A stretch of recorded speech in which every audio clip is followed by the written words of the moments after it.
귀한 밤입니다. 이 밤에도 하나님의 은혜가 여러분과 함께 하시길 주님의 이름으로 축원합니다.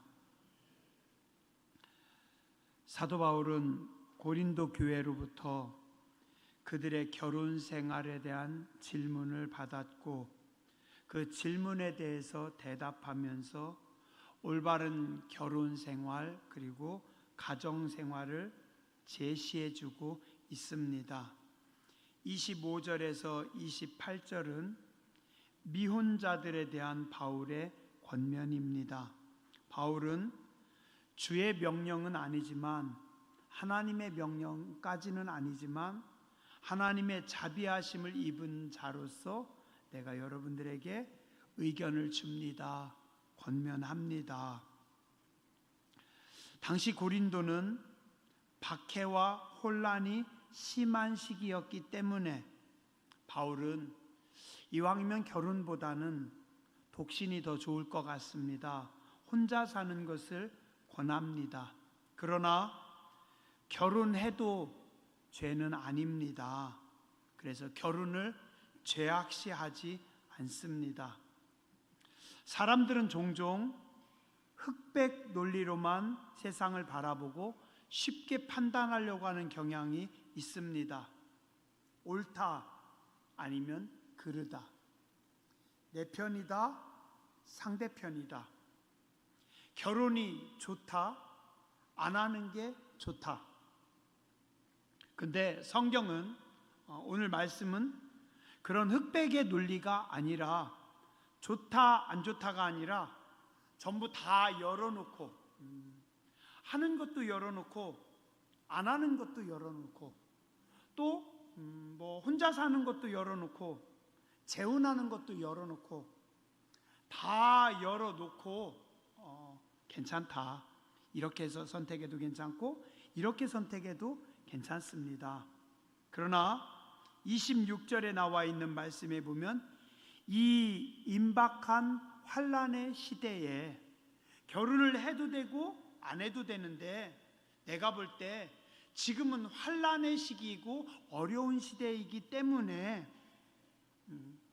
어떻게 살아가야 할지, 어떻게 살아가는 것이 올바르고 바른 판단일지 성도가 생각하고 고민하고서 신앙 안에서 판단하라라고 말씀하고 있습니다.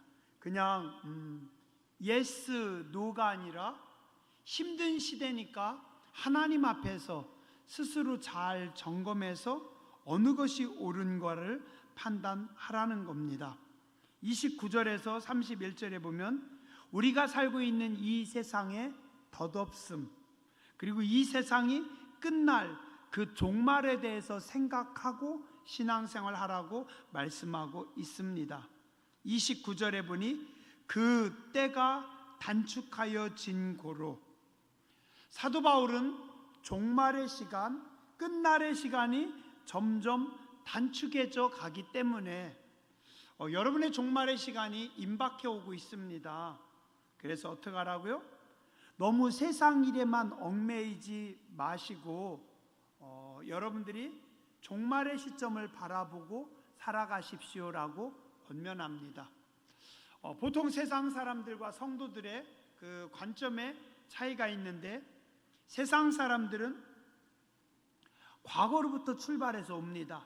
내가 1살부터 10살, 20살, 30살, 40살, 내가 이제 60살이 됐습니다. 혹은 내가 70살이 됐습니다. 내 나이를 말할 때 우리는 어떻게 해요? 과거에서부터 출발해가지고 여기까지 왔습니다. 근데 성경은 뭐라고 말씀하냐면 과거에서 여기까지 온 것도 중요하지만 그것이 아니라 끝나는 시점, 우리가 하나님 앞에 서는 시점, 종말의 시점, 죽음의 시점, 물론 우리가 그 시점이 언제일지는 모르지만 우리 앞에 놓여있는 그 죽음의 시점에서부터 출발하라는 겁니다. 그래서 얼마일지는 모르지만 그 종말의 시점에서 어떻게 해요? 성도가 긴장하고 오늘의 내 시간을 보라는 겁니다. 그럼 어떻게 해요? 보는 관점에 따라서 완전히 달라집니다. 자, 어떻게 따지면 내가 50년, 60년을 살아왔지만 종말의 시점에서 내 시간들을 본다라고 하면 어때요? 어떤 사람은 10년도 안 남았을 수 있습니다. 어떤 사람은 10년이 아니라 더 짧을 수도 있습니다. 물론 우리 중에 누군가는 20년의 시간이 남아있을 수도 있습니다. 그러나 분명한 것은 우리 앞에 놓여있는 종말이 점점 다가오고 있다라는 겁니다. 하나님께서 내게 주신 시간들의 양이 줄어들고 있다라는 겁니다. 그래서 성도는 종말을 바라보면서 살아가라. 이 세상의 기쁨이나 슬픔, 재물이나 인간관계는 잠깐 있는 것이고, 모든 일에, 오늘 내 모든 삶에 어떤 궁극적인 가치는 하나님의 나라가 우선돼야 된다는 겁니다. 오늘 내 삶, 내 존재에 대해서 우리가 생각할 때 과거로부터 온, 혹은 우리가 서 있는 세상의 자리가 아니라 출발점이 어디요? 하나님의 나라, 우리가 갈 하나님의 땅, 그리고 또 우리가 넘어야 될 죽음이라고 하는 종말의 시간, 거기에서부터 여러분들이 살펴보고 생각하기를 원합니다. 지혜롭지 못한 사람들은 항상 현재만 보고 생각합니다. 지금 내가 힘듭니다. 지금 내 상황이 어렵습니다. 혹은 큰일 났습니다. 왜요? 내 눈에 보기에 크게 보이니까, 문제가 크고 문제가 어려우니까. 그러면서 또 사람들은 이야기합니다. 지금 내가 고난당하는 것이 내 죄 때문입니까? 아니면 혹은 나는 억울합니다. 혹은 환경 때문에 그렇습니다. 요즘 우리나라가, 대통령이, 정치인들이 계속해서 지혜롭지 못한 사람들은 현재 보이는 것과 현재 들리는 것에만 집중합니다. 그래서 이게 다인 것처럼 판단합니다. 계속해서 보이는 것만 보고 들리는 것만 듣습니다. 이런 분들은 사탄이 공략하기 아주 쉽습니다. 왜요? 현재 나타나는 것만 보고 들리는 것만 듣기 때문에 사단이 그들에게 절망적인 환경을 열어줍니다. 어려운 상황만 들려줍니다. 속삭입니다. 그러면 어떻게 해요? 그냥 쉽게 와르르 무너집니다. 지혜로운 자들은 어떨까요? 자, 오늘 보이지 않는 것들을 생각합니다. 내가 지금은 어렵지만 과거에도, 예전에도 그랬었습니다. 그때도 힘들었었는데, 그때 그렇게 힘들 때 내가 기도했더니 하나님께서 문제를 해결해 주셨습니다. 과거에도 어려웠지만 기도하면서 잘 풀렸고, 오히려 나는 전화위복의 하나님을 경험했습니다. 자, 또 지금은 힘들지만 우리의 내일은 다릅니다.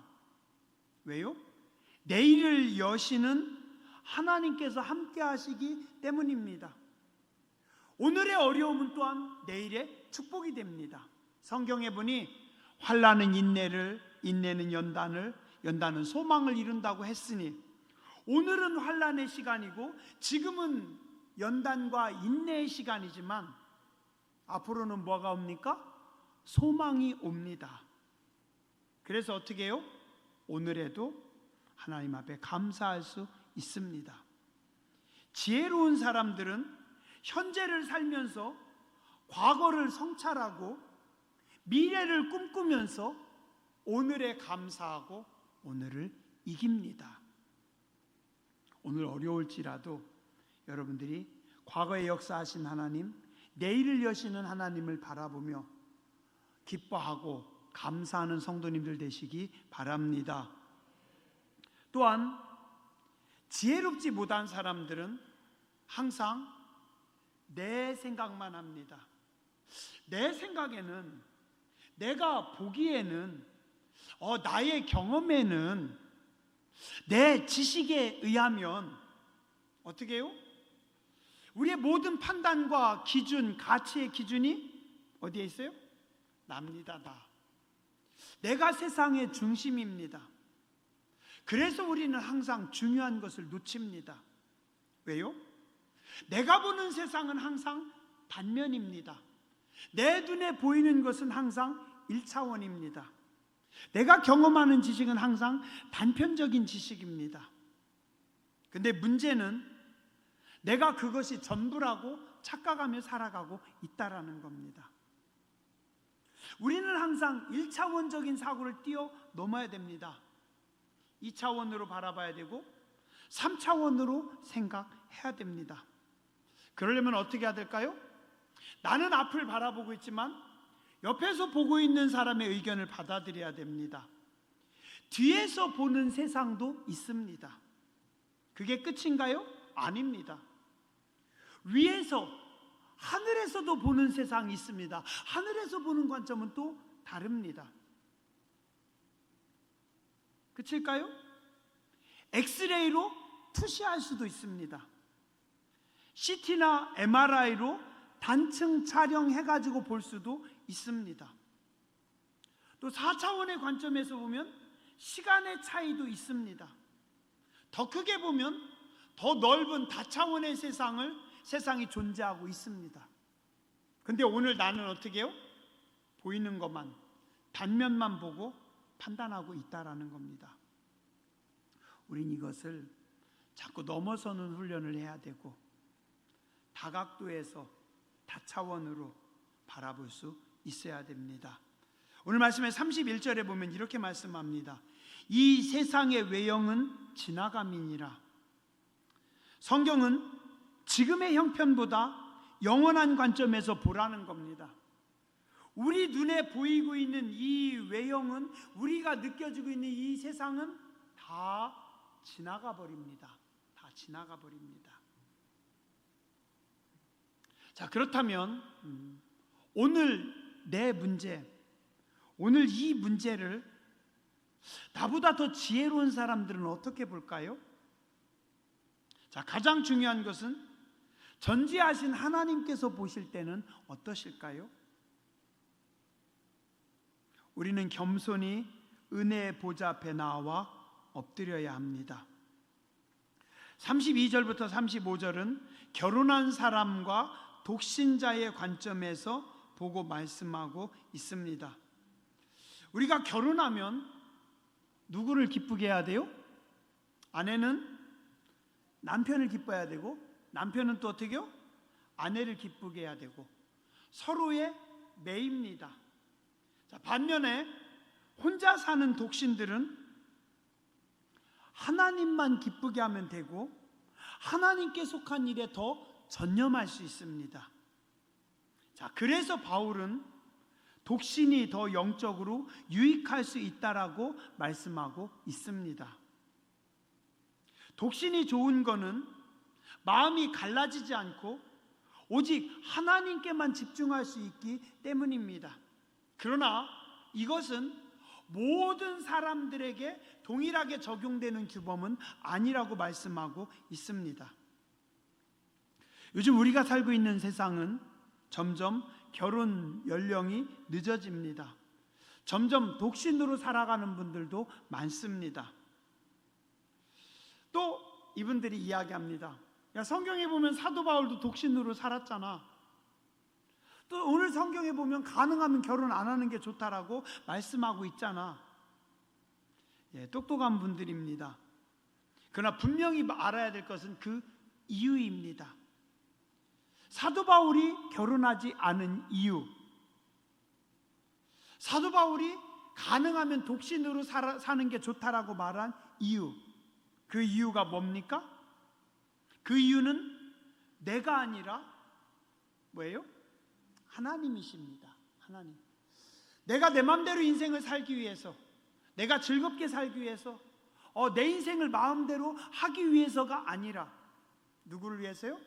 하나님을 위해서, 하나님을 좀 더 잘 섬기기 위해서, 하나님께 집중하기 위해서, 하나님을 더 사랑하기 위해서. 자, 그래서 오늘 말씀은 중요한 것은 결혼이냐 독신이냐 그게 아니라, 그건 각자의 삶의 방식에 맡기고 하나님께 집중할 수 있는 것을 택하라는 겁니다. 각자 자기 형편에 따라서 살아가되 중요한 것은 뭐예요? 하나님께 집중하는 삶입니다. 36절에서 38절 말씀합니다. 결혼에 대한 자유와 책임입니다. 약혼 상태에 있는 사람이 결혼이 필요하다고 판단하면 결혼해도 됩니다. 그러나 스스로 육신의 정욕을 이기고 자제할 수 있다면 결혼하지 않는 것이 더 낫다고도 말합니다. 이 말은 사도 바울이 결혼을 부정하거나 금하는 것이 아니라 역시 똑같이 결혼은 자유입니다. 그러나 신중하게 판단해서 하나님을 향한 헌신이 우선되도록 하라는 겁니다. 39절에서 40절입니다. 배우자의 죽음과 재혼에 대해서 말씀하고 있습니다. 배우자가 먼저 세상을 떠났을 때 재혼 주 안에서 가능하다. 즉 신앙 안에서. 그러나 바울은 가능하면 굳이 재혼하는 것보다 그냥 혼자 하나님께 집중하는 것이 더 복되지 않은가. 사도 바울 자기 개인적인 견해라고 이야기합니다. 그러나 나에게도 하나님의 영이 성령님의 감동하심이 있다라고 말하면서 사도의 권위를 가지고 말씀하고 있습니다. 즉 결론적으로 재혼도 가능하고 신앙 안에서 자유롭게 그러나 신중하게 선택하라고 말씀하고 있습니다. 자, 오늘 말씀 정리해 보겠습니다. 첫 번째, 결혼 혹은 독신의 삶은 하나님께 집중하는 데 도움이 되고 있는가? 지금 여러분의 삶이 하나님께 집중하고 있으신가? 질문해 보시기 바랍니다. 오늘 나는 얼만큼 내가 하나님께 집중하고 있는가? 지금 내가 결혼을 했냐 안 했느냐가 중요한 것이 아니라 내가 얼마만큼 하나님께 집중하며 살아가고 있는가? 우리는 하나님의 편만한 은혜 가운데 살아가고 있습니다. 제가 오늘 저녁에요 예배드리러 이렇게 잠깐 나오면서 선선한 바람이 부는데 왜 이렇게 바람이 시원해요? 그리고 또 공기가 상큼합니다. 속으로 순간 드는 생각이 하나님 참 좋은 세상에 우리를 세워 놓으셨군요. 그런데 저는 감사하지 못하고 올여름에 더우면 어떡하나 좀 있다가 힘들어질 텐데 오늘에 감사하지 못하고 조금 있다 더울 것을 걱정하고 있었어요. 그러나 오늘 우리는 하나님이 부어주신 모든 충만한 은혜 안에 우리는 살아가고 있습니다. 어떤 사람은 하나님이 부어주시는 은혜를 깨닫지 못하고 기뻐하지도 못하고 감사하지도 않으면서 살아갑니다. 그러나 은혜를 은혜로 깨닫고 살아가는 사람들은 항상 기뻐합니다. 범사에 감사하면서 살아갑니다. 옆에 분 한번 쳐다보세요. 뒤에 분 쳐다보세요. 인사 한번 하시죠. 함께 예배드려서 영광입니다. 같이 예배드려서 감사합니다.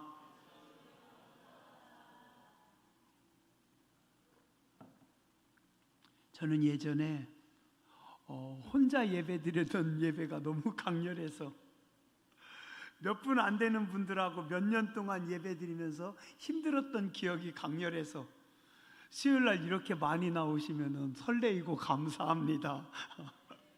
우리 교회는 수요일 저녁 예배 많이들 나오시고 잘 나오셔요. 감사합니다. 하나님의 충만한 은혜에 집중하는 사람들은 마치 돋보기가 빛을 모아서 강력한 에너지를 만들듯이 우리가 하나님의 은혜에 집중함으로, 우리가 하나님의 은혜를 모음으로 뭐가 됩니까? 엄청난 에너지를 만들 수 있습니다. 오늘 여러분들이 하나님께 집중해 보세요. 하나님의 은혜에 집중해 보세요. 하나님의 말씀에 집중해 보세요. 하나님의 기적을 경험하게 됩니다. 우리가 하나님께 집중하면은요, 하나님은 여러분의 삶에 은혜를 부어 주십니다. 어디 있든지, 어떻게 살든지, 누구랑 사느냐, 그게 중요한 게 아니라 하나님께 집중하고 하나님의 은혜에 집중하는 여러분들 되시기 바랍니다. 둘째, 지금 내 삶에서 내가 선택하고 있는 선택의 기준은 무엇인가? 오늘인가? 아니면 영원한 하나님의 나라인가? 자꾸 편협하게 보이는 것만 바라보며 살아가면 안 됩니다. 오늘이라고 하는 짧은 시간 속에 매여서 우리는 어리석게 판단하면 안 됩니다. 항상 영원한 관점에서 하나님의 나라에서 살펴봐야 됩니다. 그리고 어떻게 해요? 감사해야 됩니다. 감사해야 됩니다. 몇 년 전에 나랑 함께 신앙생활하던 그 권사님은 벌써 하나님 앞에 부름을 받았습니다. 그분은 충성하고 싶어도 더 이상 충성할 수 없고, 전도하고 싶어도 전도할 수 없고, 성경을 보고 싶어도 더 이상 볼 수가 없어요. 왜요? 이미 경계를 넘어섰기 때문에. 그런데 오늘 나는 어떻게 해요? 전도할 수 있는 좋은 기회와 좋은 책자를 주셨습니다. 유튜브에다 이렇게 보여줘야지. 이 좋은 시간을 주셨어요. 건강을 주셨어요. 어제 오후에 전도하는데 우리 장로님, 권사님들 왜 이렇게 빨라요? 저보다 훨씬 빠르더라고요. 건강한 또 은혜로운 좋은 성도님들이 함께하고 있습니다. 그죠? 감사해야 돼요. 영원한 관점에서, 하나님의 관점에서 우리는 살펴보면서 오늘에 기뻐하고 감사해야 됩니다. 하늘의 지혜로 하나님의 관점에서 바라보며 살아가시기 바랍니다.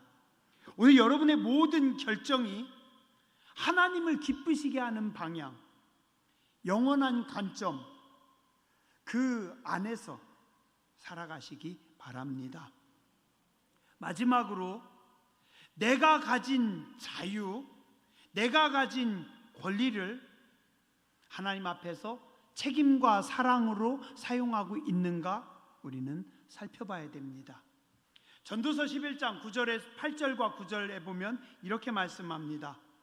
사람이 여러 해를 살면 항상 즐거워할지로다. 그러나 캄캄한 날들이 많으리니 그 날들을 생각할지로다. 다가올 일은 다 헛되도다. 청년이여, 네 어린 때를 기뻐하며 네 청년의 날들을 마음에 기뻐하여 마음에 원하는 길들과 내 눈에 보는 대로 행하라. 그러나 하나님이 이 모든 일로 말미암아 너를 심판하실 줄 알라. 여러 해를 살면서 즐겁게 살아라.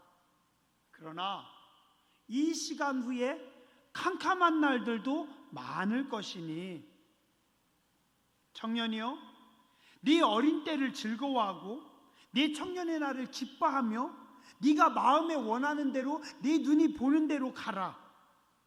그러나 이 모든 일로 하나님이 심판하실 날이 올 것이다. 전도서 12장 1절과 2절은 말씀합니다. 너는 청년의 때 너의 창조주를 기억하라. 곧 곤고한 날이 이르기 전에, 나는 아무 낙이 없다고 할 해가 가깝기 전에, 해와 빛과 달과 별들이 어둡기 전에, 비 뒤에 구름이 다시 일어나기 전에 그리하라. 그리고 전도서의 맨 마지막 장 마지막 절, 전도서 12장 14절은 이렇게 결론합니다. 하나님은 모든 행위와 모든 은밀한 일을 선악간에 심판하시리라. 내가 가진 자유를 하나님 앞에서 책임과 사랑으로 사용하시기 바랍니다. 기도하겠습니다.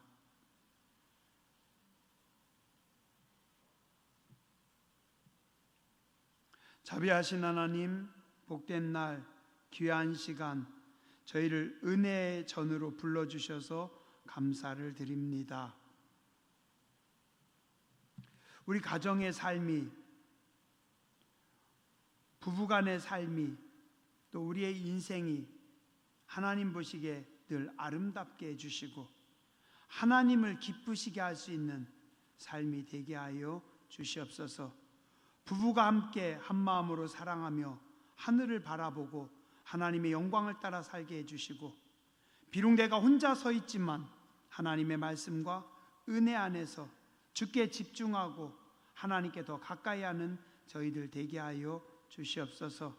오늘의 시간을 우리가 누리고 오늘의 시간을 살아가면서 훗날의 하나님 나라를 기억하고 하나님의 영광을 바라보며 하나님 보시기에 지혜롭게 살아가는 주의 교회와 성도들이 되게 하여 주시옵소서. 거룩하신 주님 예수님의 이름으로 감사하며 기도드렸습니다. 아멘.